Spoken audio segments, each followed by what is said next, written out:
আমাদের উপরে আমরা প্রয়োগ করে দেখা বিষয় এটা কোনো আকর্ষণ বিষয় আমি তারা তোমার উপরে প্রয়োগ ছেড়ে দিতে পারি মানুষের এটাই কথা ঠিক একইভাবে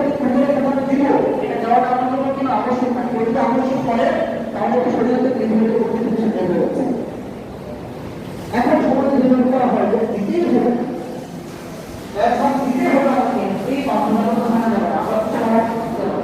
তো ভাই আমাদের কাছে তাহলে বাচ্চারা কাজ নিয়ে আসি এটা ভালো হবে কিন্তু কেউ যদি না দেয় তাহলে আমি তাকে সমাজকে বিচ্ছু করে দেবো তাকে সূচনা ছেড়ে দেবো এটা কোনো মনে নেই বলতে পারে এই তিন ভাগের মধ্যে এমন অংশ আছে যার মধ্যে বাংলাদেশের প্রমাণে আছে বাংলাদেশের